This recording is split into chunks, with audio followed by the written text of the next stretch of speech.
Hello. So this is all about Alaska, and specifically Fairbanks, Alaska. Although I'm going to talk about the entire state of Alaska. I was born and raised in Alaska in Fairbanks. We just want to tell you some interesting facts about Alaska. If you're thinking about moving up there, this video is probably for you. And so this is the state. The state is huge. If you put the state on the entire continental United States, it stretches almost east to west and north to south. It can be very cold. Obviously, everything you've heard is not, a lot of it's not true, but some of it is. Fairbanks sits right about in the middle of the state, almost, and it borders Canada, and on the other side you have Russia. And we actually have missiles in the tops of mountains all over Alaska that the military has pointed at Russia. They've been there since the 70s, or even 60s, even before that. So let's see here. Fairbanks is the second largest city in Alaska. Anchorage would be the biggest, and Juneau would be the third largest town. There's less than 1 million people that live in the entire state of Alaska, and it's so gold rich, and it is also oil rich and natural gas rich, and we ended up buying it from the Russians for about two and a half cents an acre. Probably the deal of a lifetime, the deal of the world history. So this is Fairbanks. They call it the Golden Heart City. It gets very cold in the wintertime, and the summers are just beautiful, gorgeous, nice. They just don't last as long as you would get summers anywhere else. So the overall temperature in Alaska, the coldest month, it would be January, February, and every year it seems like they have 2 weeks solid of 50 below zero or colder. 50 below, that's minus 50 below or colder. When it gets that cold, it's life still goes on. People learn to adapt and adjust to the extreme temperatures. In the summertime, the average temperature is probably mid-70s. I've seen over 100 degrees before. Humidity is odd. It's a very dry climate. This here is a picture of snow on top of a roof, and yes, we can get snow, that much snow in a season. If you don't shovel the roof off of shovel the snow off your roof, it will be too much weight and your roof will collapse, and then you'll have real problems. So it's always a good idea to pay someone or go out there and scoop the snow off your roof. Now it depends on where you live in Alaska as well. So you've got in Fairbanks gets a lot of snow. I think the record snowfall is about 168 inches in a season, but it's usually not anywhere near that. But there is times you'll have to shovel the snow off your roof at least once a winter, no matter what year it is.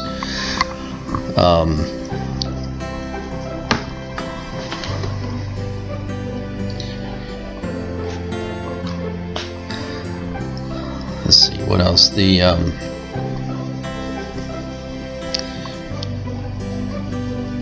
There's all kinds of different types of snow up there.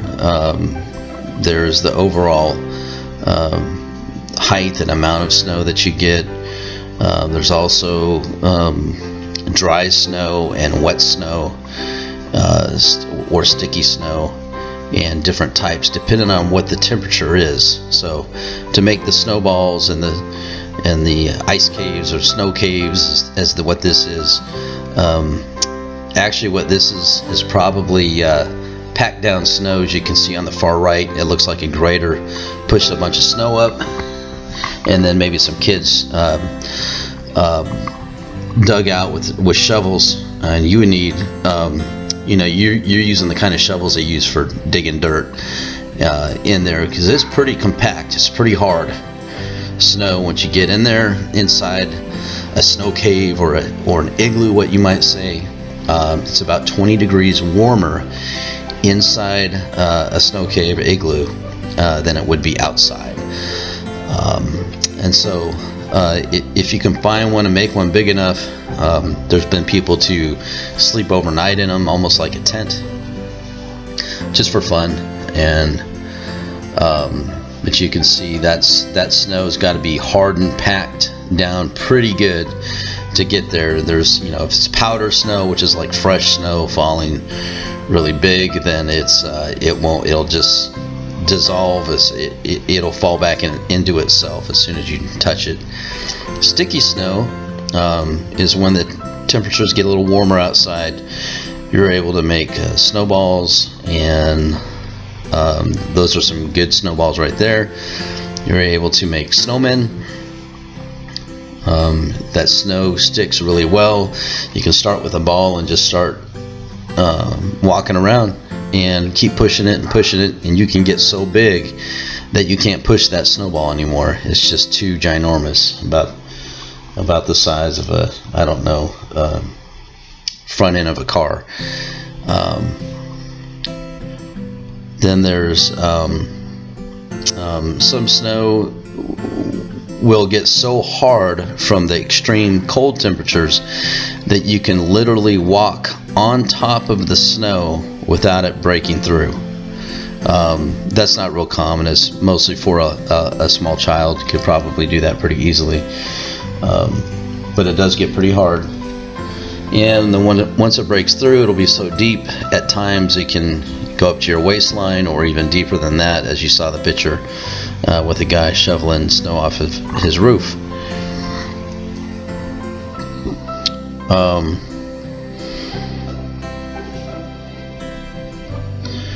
There's all kinds of different types of snow when it falls. You have just the regular snow that falls, and it looks pretty neat, especially at night when you're driving. The snowflakes kind of just come at you, and they don't get on your windshield. They just kind of flow right over your windshield. They act almost as if you're in a wind tunnel, and you can see exactly what's going on with the wind with snowflakes. Here's a picture of a guy. Looks like he's shoveling his driveway, and this is pretty typical, pretty standard what it looks like in Fairbanks, what it can get to.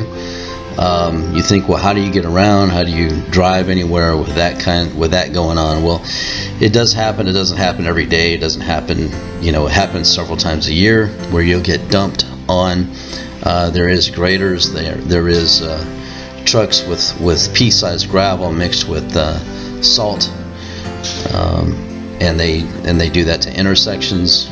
The roads are not very well distinguished, so with the more traffic that goes on there, you kind of just following the other guy's tracks. You can't see the lines anymore of where the road is, so it can be difficult to drive. You've got to be a good driver. Everybody drives slow. They take their time. They give themselves plenty of time to get from point A to B. At least they should. Every time you see somebody on the side of a road in the ditch, it's usually somebody with an out-of-state license, license on their license plate on their car, because they don't know how to run on it. Now, this is what you would call not really a blizzard, because it's coming down straight. The only difference between this and a blizzard would be the wind would be running one direction, coming at you pretty hard. And this is what you would call a flurry. I've heard other people call flurries when it's just barely snowing. This picture right here is in fact a flurry. This is what a real flurry is. You can barely see the Jeep behind the man. And again, the snow is where the snow grader has plowed up snow. It can be a good hill for kids to sled down, build snow caves, etc. Usually kids don't sled down those type of hills. Usually they go to a hill to sled down.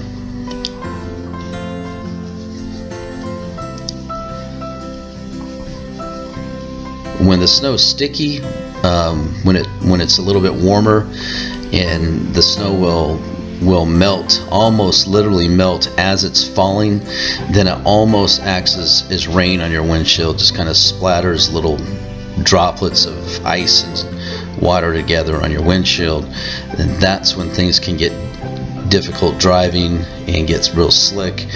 This picture here is somebody in powder snow. This is fresh snow.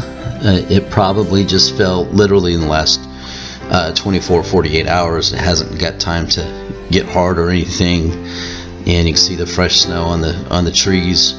Wind hasn't been able to push it off yet, and this is very good snow to ski or snowboard on because you stay afloat on the top side of it. This is a very skilled skier, because not anybody can just ski on powder like that. It does take a knack and some talent to do that. So you got to be careful with ice up there, and with black ice is what they call it. Black ice happens when it could rain and then freeze overnight, or it could snow, real wet, warm climate snow, and when it hits the pavement, that snow turns into ice, and then what happens is the ice remains the same, is clear, and you think you're driving on regular pavement when in fact you're riding on ice. This is what happens to people's beards and mustaches as they exhale and breathe.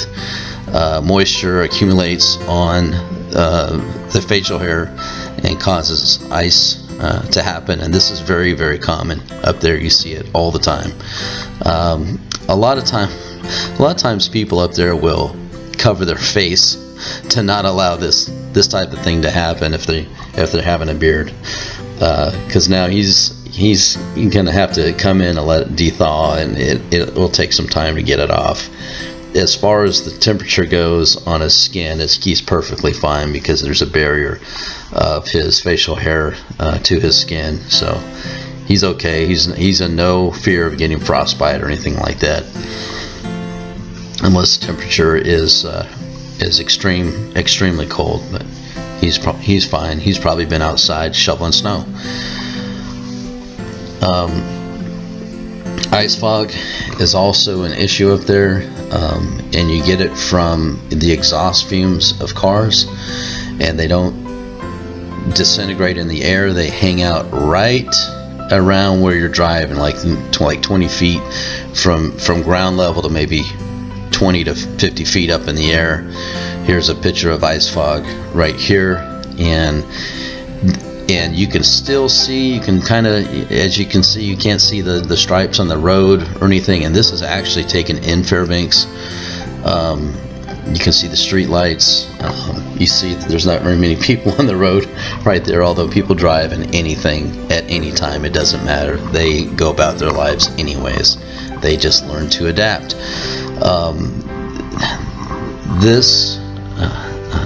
This ice fog can get so bad where you cannot see the end of your car when you're driving, and you can be driving on a highway and all of a sudden you can't see past the hood of your car.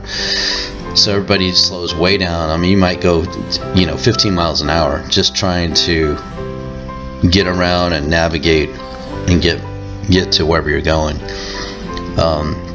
As far as businesses go, in schools, nothing closes. Nothing closes because of temperature, because of weather, because of snow, because of ice, because of anything. Everything keeps going. It's not an optional, or we have a work day or an excuse day or school.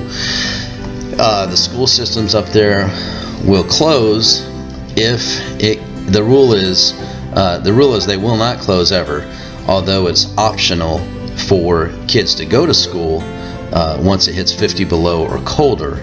But my case, growing up there, everybody goes to school anyways, because you don't want to be home alone bored. You would rather be with your friends. So everybody went to school anyways, even though you'd get an excuse. You might lose 10% of the population that day. Here's a picture of black ice. As you can see, it looks like the street is just wet, but in fact it is frozen ice, and that is slick. If you step on it, you'll probably fall down. And driving on it is a whole nother matter. Four-wheel drive or all-wheel drive vehicles are the way to go. Other than that, front-wheel drive cars get around really well on snow and ice. A lot of people will use studded tires. It's little pieces of metal that stick, little nubs that stick out of your tire, and it causes you to get better grip. They also have other tires that are so good nowadays you don't even need studded tires. They get around just as good as a studded tire. Of course, you have to take them off. In the spring, there's a date. If you don't, you get fined, because the metal studs are not good for the roads, obviously. And the roads up there aren't the best. A lot of potholes, a lot of cracking because of the extreme winter temperatures that you get. This right here is what you would call an ice bridge. So this is a river, and there's a road that goes across the river to a shortcut. You would get from point A to point B, and you can run across that. Now, what happens is the ice is so thick, it's over 5 feet thick, because it's being so cold. You're not going to fall through ice 5 feet thick. Cars, trucks, you can drive right over them. I wouldn't take a semi or a dump truck over there, but you can take a regular pickup truck, a car, vehicle, anything like that over there. Now, what happened to this guy is, this is probably in the spring when things are melting, and everybody once a year up there says, I can make across the ice bridge one last time, and they start driving and they fall in. That's what happens. A lot of times they lose the whole car. And that seems to happen once a year. Somebody goes in the river, and usually they're okay. Sometimes they're not. Sometimes they die when they get in there. Underneath that river has got a pretty good clip to it. It's running pretty good pace, and it's going to take you down. There's no way out. If you get in there, you're in big trouble. So just be safe about it.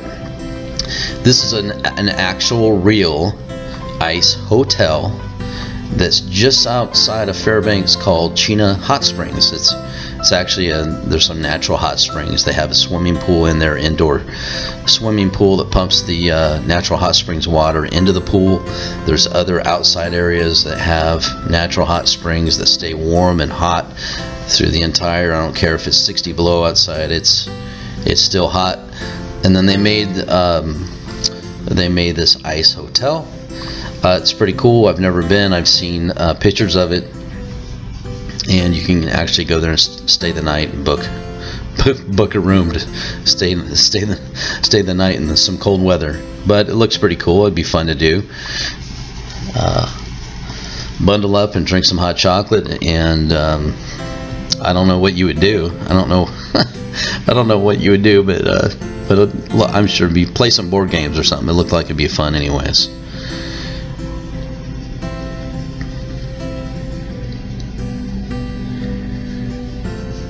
Fairbanks is also known as the ice capital, sculpture capital of the world. They have a worldwide ice sculpture contest, and we get sculptures from all over the world that come out there, and they come to Fairbanks because of the temperature is so cold for so long. And as you can see, this looks like Cinderella's carriage. and that thing is 100% ice. Now this won't be one block of ice, but several, and they have a way to kind of glue or weld the ice together using water and blow torches, and heat it up and melt them together, fuse them together, and they can do all kinds of crazy things. And a lot of times they'll go out there with their chainsaws, and they have wood chiseling equipment and all kinds of tools and power equipment, and they go at it, and they work and work and work, and all of these different type of sculptures.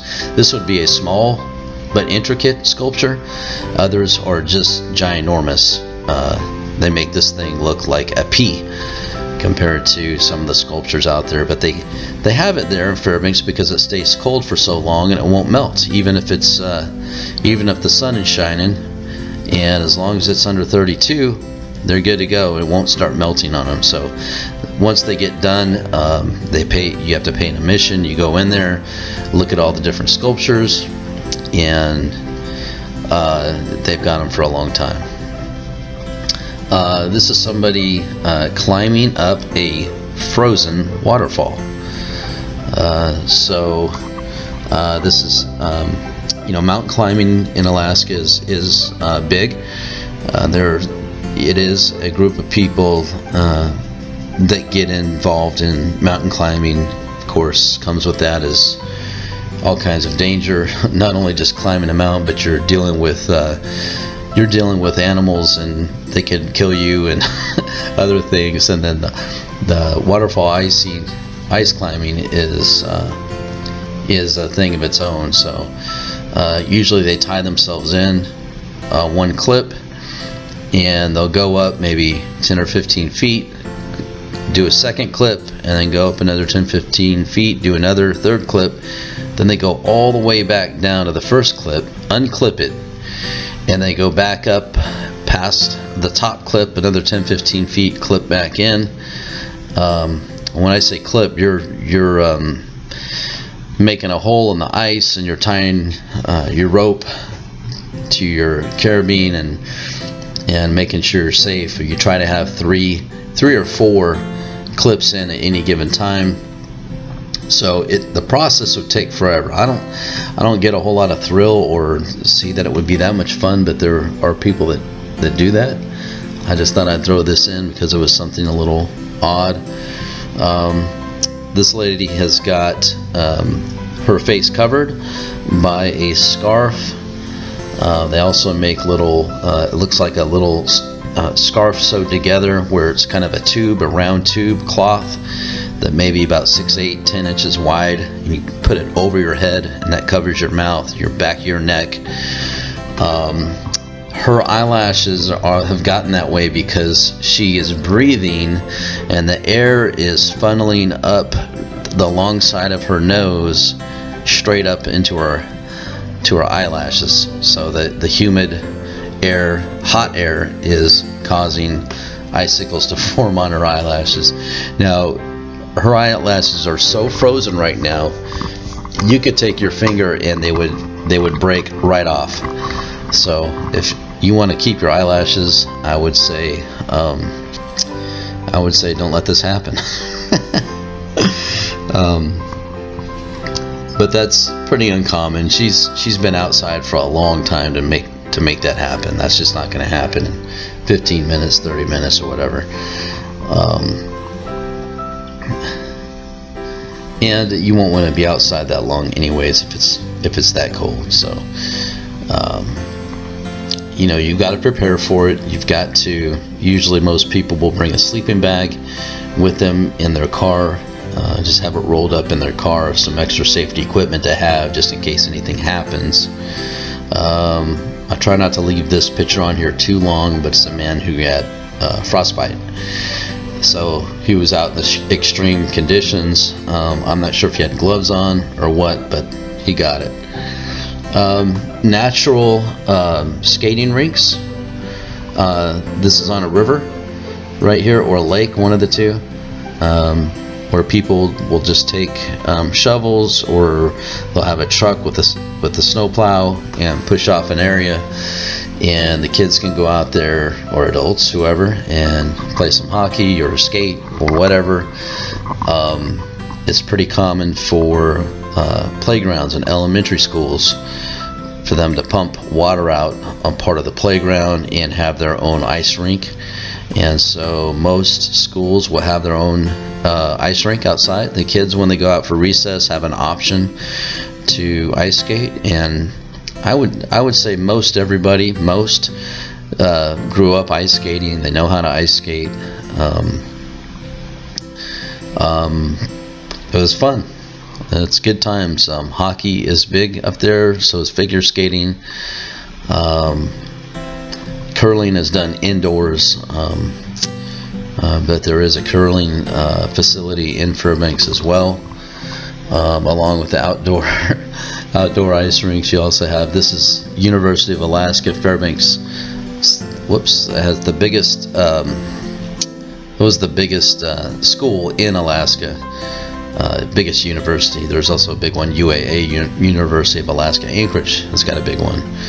But to show you the crazy amount of people that are out there that do anything for attention under the cold temperatures.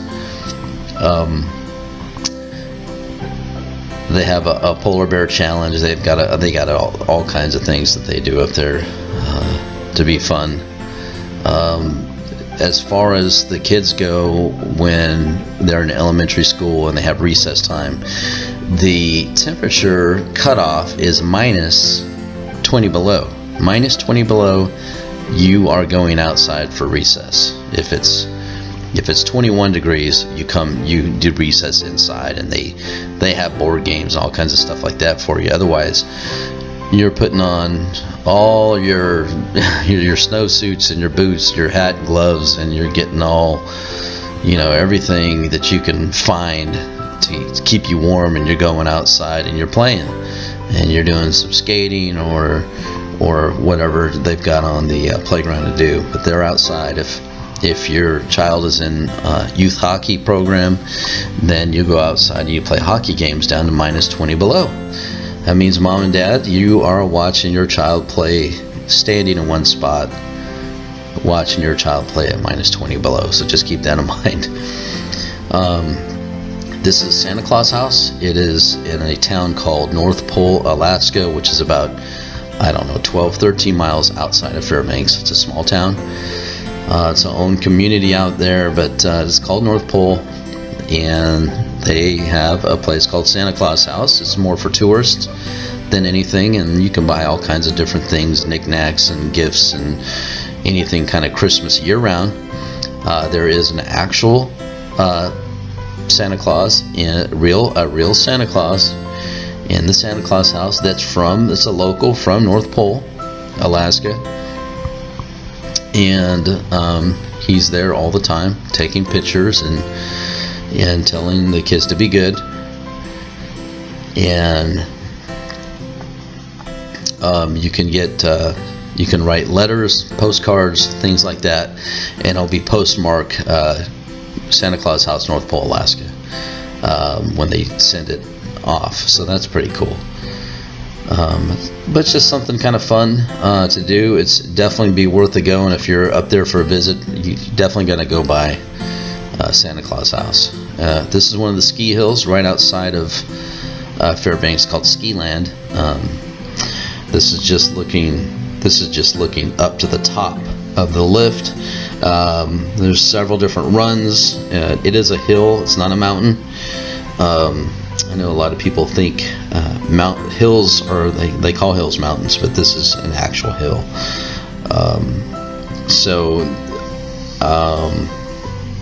This is probably about 20 to 30 minutes outside of Fairbanks. Just a little drive up there.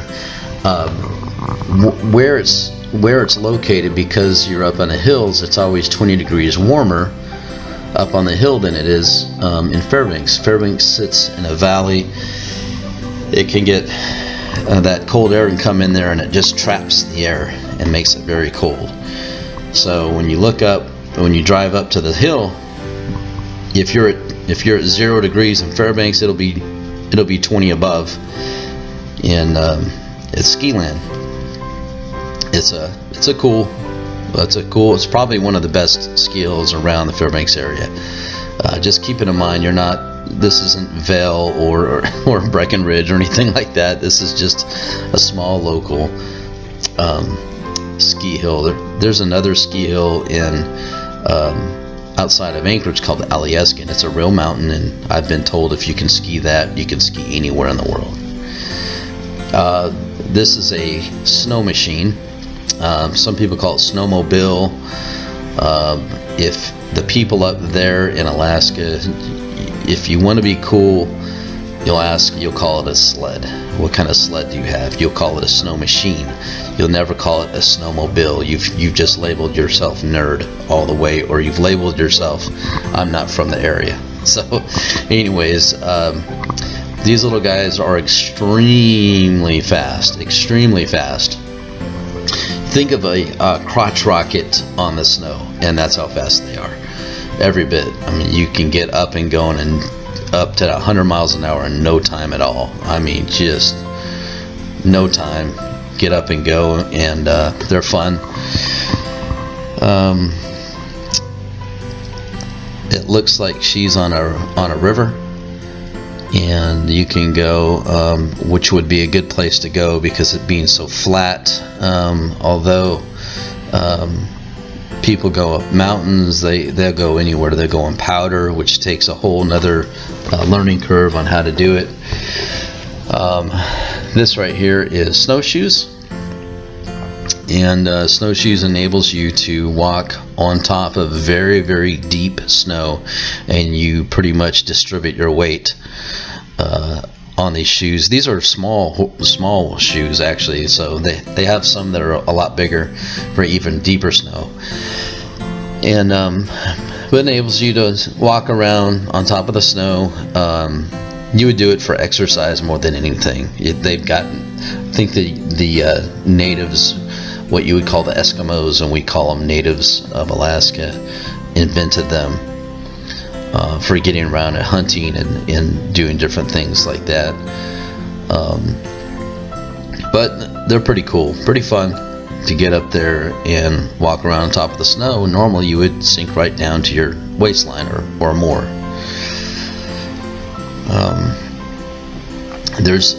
There's all kinds of different types of Eskimos and Indians up there. They have the Tclinkit and the Inuits and the Athabascans, and it goes on and on, all the different types of natives up there. This is a picture of Mount McKinley, or they later changed the name to Mount Denali. But Mount Denali was named by the natives, and it means the Great One. So fitting. It is I think it's the second tallest peak in the entire world, and with Mount Everest being number 1, although if you were to climb it, it is the farthest mountain to climb because it starts low and goes high, and Mount Everest starts at a higher elevation. You just go higher with thinner air at the top. There are people that climb this and make it to the top. A lot of people die on that mountain trying. Weather depends a lot on how you're doing. You can take a guide. You can pay a guide to take you up. I think it takes close to 30 days to make it to the top.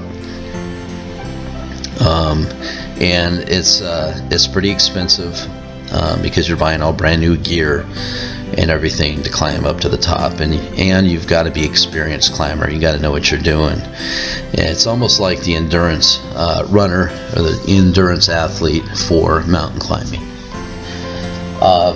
This is called the Aurora Borealis, also known as Northern Lights, caused by magnetic fields within the northern hemisphere. So this right here is kind of a typical what you would see. That is a pretty typical picture of the Northern Lights. You see a lot of green and white to green colors that streak across the sky. Now when you're looking at these things, they actually move, and they move kind of slow, but they move, and it depends on how active they are. Sometimes they can move very quickly. Sometimes they can appear and disappear pretty quick. But usually when you've got them, you've got them, and you can enjoy them for as long as you want to be outside in the cold, because that is the only time you'll see them, is when it's really cold outside. and usually on a clear night. And sometimes they look so low, looks like they're just, you know, like a plane could just run right into them. They're pretty low. Others are higher looking, just depends. But they are something to see. It's something you'll never get tired of looking at, ever.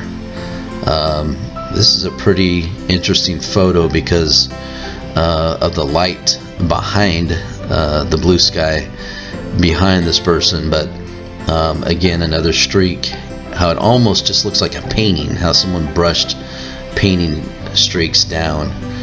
And that's what they look like. You can see a little bit of purples and greens in there. That means they're moving around a little bit more than the first picture we saw. Again, you never get tired of seeing them. They're always just take your breath away every single time. I grew up there, and every single time you saw them, it's just amazing. It's something to look at, something to enjoy. And you've got, depending on how much they're moving around, if they move around a lot and you're real quiet, you can hear them. They make some like swishing type of sounds, like I don't even know how to explain the sound other than maybe some wind getting blown around, even though the wind's not blowing. But you can hear them. But they've got to be moving around quite a bit, and you've really got to kind of focus in on them. They're pretty neat. They have, we see them up there all the time throughout the winter. You don't flip a switch and they just come on when they want to. Or actually they do come on when they want to. It's not when you want them to come on. So this is a pretty extraordinary photo right here of some northern lights, and they are moving around quite a bit to get those pinks and purple colors going through them. So sometimes you'll go outside, you're getting ready to go somewhere, you look up in the sky and they're right above your head, right there, just looking at you, doing their thing. It's pretty cool. It's pretty cool. It's not something that you can say you see on a regular basis anywhere else other than Alaska.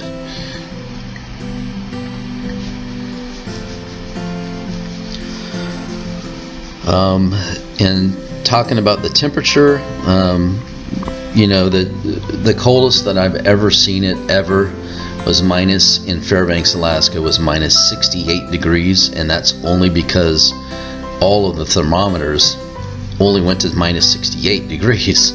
So everybody had t-shirts saying I survived minus 68 degrees when it actually was colder than that. It probably hit, they thought it probably hit between 72 to 74 degrees. So it can get cold, it can stay there a bit. The average temperature, it's so unpredictable, because you might have minus 60 degrees one day, and you wake up, or in a matter of hours it can warm up to minus 40 degrees, and you may think minus 40 is cold and you can't get any colder, but it's a huge difference between minus 60 and minus 40, or even like if it's minus 50 and if it warms up to like a minus 15 degrees, you feel like you're in a heat wave. You feel like, oh, it is so nice out, and it's still minus 15 degrees. It is just ridiculous what your body can get used to. And my experience is, once you've experienced the cold, once you have started out and you you get down to the extreme temperatures, it's going to take to January to do that, or maybe December. But once you get down to minus 45, minus 50 degrees, and you do it one time, then you're okay for the whole rest of the winter. Because from then on, it's going to be you'll never experience anything really colder than that, or it'll be just as cold. It'll be okay, and then or it'll be warmer, and your body will be somewhat used to it. I'm showing a little bit of wildlife, just what you would think of in Alaska, like bald eagles, and they're not so common in Fairbanks, although you can spot them. They are more southeast Alaska. This big boy right here, you won't see him at all. Now you might see some small brown bears, but this is a black bear. You might see some small, matter of fact, even if you go hunting for a black bear, good luck finding one. And they're out there, but they're not easy to find or spot. You've got to kind of, I don't know, you've kind of got to bait them to get them to come to you. Have some rotten fish or something like that, and then you'll get more bears than you want to around you. So as far as eating bear, they're very extremely gamey tasting, so they're not very good. Moose, on the other hand, is fantastic. It tastes just like a roast. Caribou is more gamey, kind of more from the deer family. Let's see here. There's certain animals that aren't up there, like elk. There's no elk up there in Alaska. There are no cockroaches that live up there. There's no snakes, no ticks, no chiggers. They do have snow snakes up there. And they have wharf rats, which is just a ginormous rat. It looks like a cat with no legs. So before that was a picture of some moose. The plural of moose is moose still. And moose will leave you alone. They won't do anything unless it's a mama moose. If a mama moose has got their babies close by, then that's when you want to completely stay clear of them. She will come after you, and she'll try to trample you down, stomp on you is what she'll do. And moose are huge creatures. I mean huge. So the ones in Alaska, the legs are extremely long, and they're bigger than any horse, than any just regular standard horse. Now Clydesdale you might come close to it. So moose are not the smartest animal in the world, so if you find one in its hunting season, which usually happens about the second week of September every year, you can get one pretty easily. And they're pretty good eating, pretty good stuff, and they're extremely lean muscle in there. This is the mosquito. It is the state bird up there, so just beware. There's a lot of mosquitoes up there. Now in the towns they do spray, and they do spray around Fairbanks, so they're in the city limits, not so bad. You'll see them, you'll get them. They are huge. You'll know when you get a bite because they'll just irritate you. Not as much as a chigger would though. And you don't have to worry about Lyme disease like you would a tick. But if you're going out into the wild to do some hiking or whatever, you can just certainly use some strong mosquito spray on you, and they'll come up to you, but they won't bite you. So not a big deal. You just got to be prepared. You just got to use your mind and think about it. Use some common sense.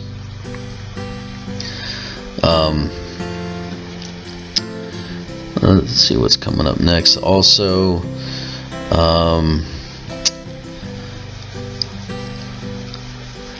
people, when they refer to the continental United States, they refer to it as the lower 48 states, or they'll refer to it as outside. I'm going outside of Alaska. So they'll say, when are you going outside this year? That means, are you going outside of the state this year? So kind of their own little jargon, their own little way that they say things and explain things of their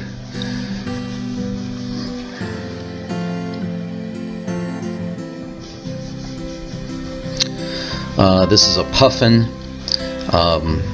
There's other places other than Alaska that they live, although Southeast Alaska is pretty popular for puffins. Puffins are pretty interesting because they can dive down into the ocean, and they can go down probably 40 feet if they want to. They've got a little porthole and behind their back of their neck where air can come out of. So pretty interesting little creature to dive down that deep, swim in the ocean, and then fly around. And they almost look like a little miniature penguins, which, by the way, there are no penguins that live in the northern Arctic Circle. Those are the Antarctic only, and vice versa. You don't get polar bears don't live in the Arctic Circle either. That's only in the North Pole area. Polar bears are you won't run into any polar bears. They're so far north, and hence the reason why their coat of fur is solid white. You won't even have to worry about polar bears whatsoever. Although brown bears will come around. I've seen a few schools have gotten some brown bears in them when someone leaves the door wide open. So that happens. It's very uncommon, but it has happened before.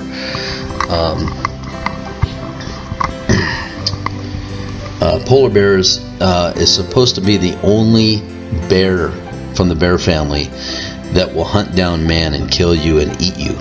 They actually do it for survival. Most bears will just go the other way if they hear you and you make loud noises. And if you're in a thick brush hiking and hunting or whatever, and you make a lot of loud noises and different clapping your hands and hollering, that will scare them away, and they'll just run away. Polar bear, on the other hand, they're coming after you, and good luck with that. So you have some bear spray or something. They're even hard to shoot with a gun because of their aerodynamics. When they're looking at you, a lot of the bullets, if you're shooting at their face, will just glance off their skull. So you have to shoot more towards their body or shoulder, which is hard to do if they're running straight at you. So again, good luck with that. But you would never have to worry about a polar bear. I've never seen one in the wild ever, and I'm born and raised up there, and I've been out into some of the wild areas before, and still, a matter of fact, even I've only seen a bear a couple times in the wild. So it's really rare and uncommon to even see a bear, for that matter. This is something interesting. So there's car plug-ins because it gets so cold in Fairbanks, and so what happens is, if you take a regular car and you park it and it's 40, 50 below zero, something like that, or even 30 below zero, and it sits all day while you're at work or school or whatever you're doing, you come back out to start it up, your car will not start. It's too frozen, it's too cold. Your engine block's too cold, the oil won't go, it just won't turn over. So they make plug-ins, and they're all over the place. They're shopping areas, they're at schools, and so what happens is, there's a little plug that sticks out of your car, and you plug this in. It doesn't cost you any money. It's just a convenience that the store owners put out there to run some electricity, because it's like running a fan in your house. It doesn't take hardly any electricity. So what it does is, you've got a heater core inside the engine block that heats up. It's just like a little heater, and it warms up the engine. You can put your hand on your steel engine block, and it's warm. And there's a second one. A lot of people put second little heaters on the bottom of your oil pan to keep your oil warm. So when you go to start your car up, it starts up like no problem. It's starting right up. This picture is, it looks like it's probably, I don't know, it's probably 3 o'clock in the afternoon on on a January. To give you an idea of how far that sun goes up. It goes up a little further than that in January in those winter months. It doesn't get real high in the sky. Matter of fact, it doesn't get real high in the sky even in June or July, on the warmest, nicest months out there. It's always off in the distance. It's still kind of a strong sun. You can still get sunburn from it. But it's not just straight overhead. It's coming at you at an angle. It's a little bit deceiving, but you'll look outside sometimes and go, wow, it's a nice, beautiful, bright day, and it'll be minus 45 degrees. So keep that in mind. Right here is a shot of the, this would be the winter solstice.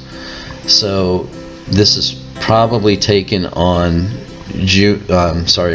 December 21st, shortest day of the month, shortest day of the year, and that's as high as the sun gets, and then it goes back down again. So just a blip in the sky. It doesn't last long. If you are going to school or going to work early in the morning, it's dark, pitch black. By the time school or work is done in the afternoon, it's pitch black again. So you're missing a lot of the natural daylight during the day. You're inside somewhere, and so it can take some getting used to. Depression's pretty common among people that live up there, but you know, it's a kind of a tight-knit family up there as well. People get used to what's going on, and they become such good friends and family, and it's a different type of people up there. It's very nice, warm, welcoming, down-to-earth people in Alaska. You don't get the keeping up with the Joneses or the Kardashians or anything like that, and it's just nice hometown feel up there.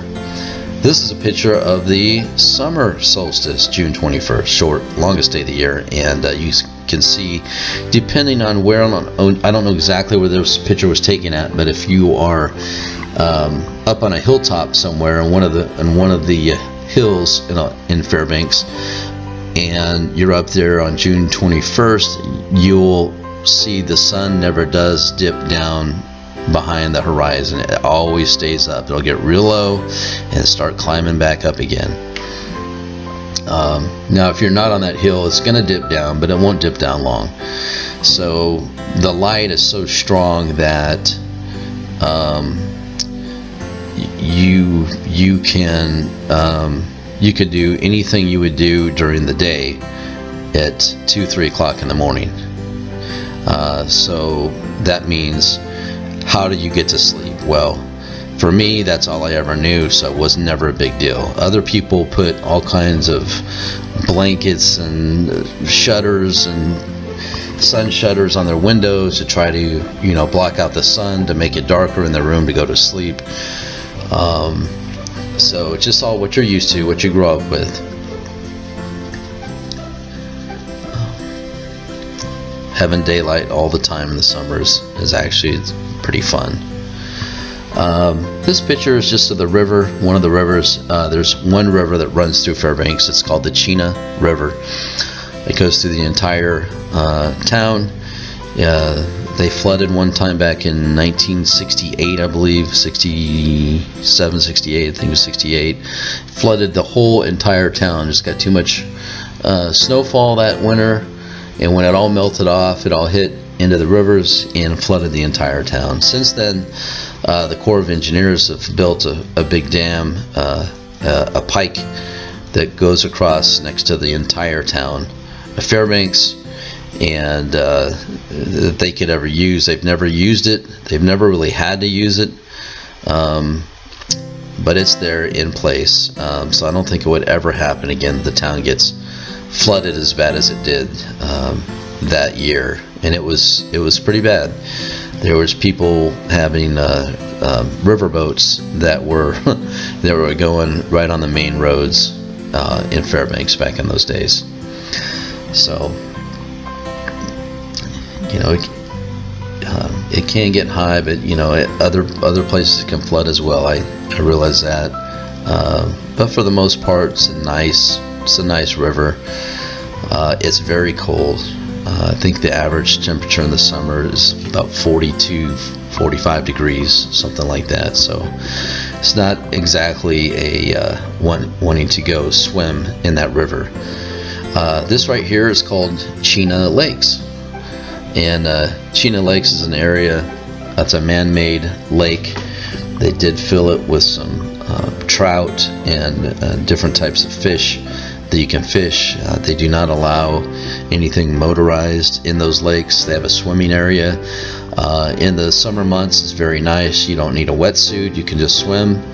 It's not your typical Florida ocean, but your body does get used to it. It's not so bad, and it's not like swimming in the Chena River. The lakes will hold a little more sunlight, a little more warmth than they would otherwise. But it's a fun place to go.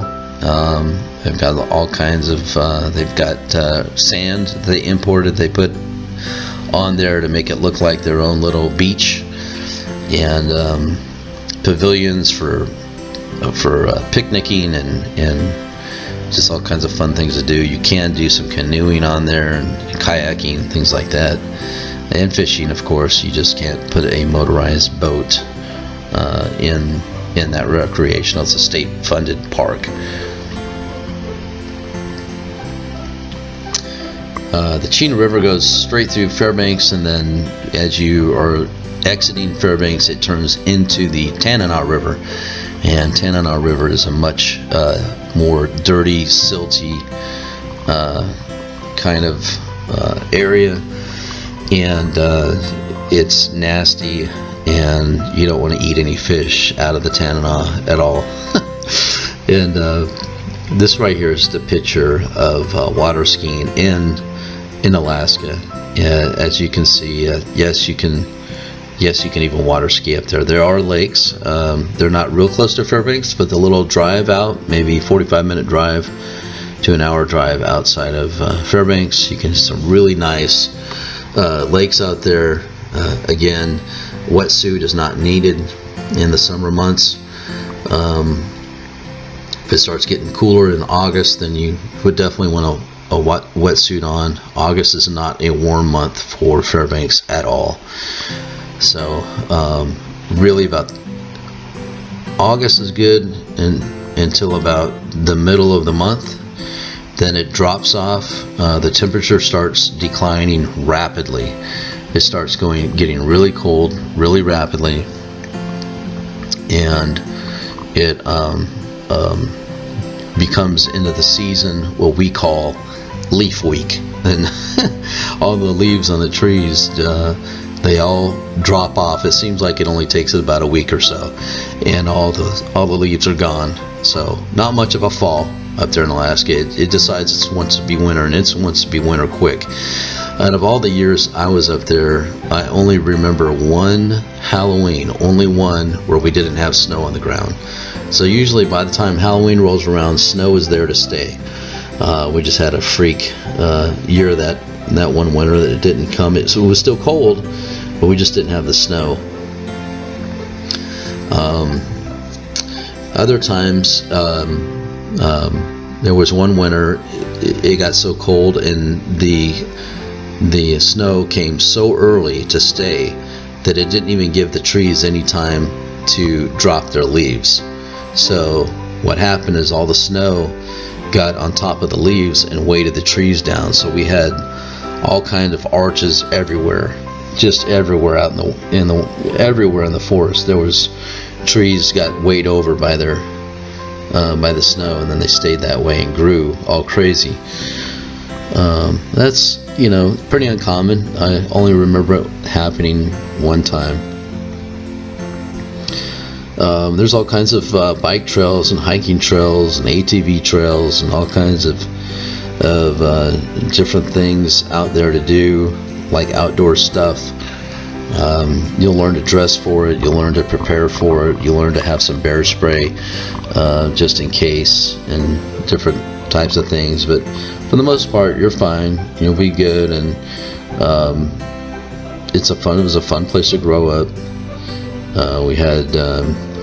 We had all kinds of fun on the ice and the sledding and snow machine and playing hockey and doing all those things up there. And then the summertime was just so nice. It just didn't last as long, but your summers up there are probably, that snow melts off by the end of March every year, and then you're okay. Really, the warmest months are June and July, but you've got May through July is what you've got for a good summer. So take advantage of it. Do all your biking and hiking and enjoy what you can of that sun. And remember, you will need some sunblock up there if you're pale skinned. And other than that, it was a good time.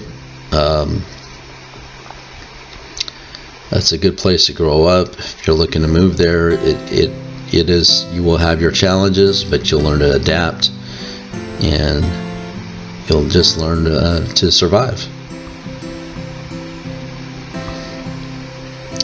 Other than that, it's a good place.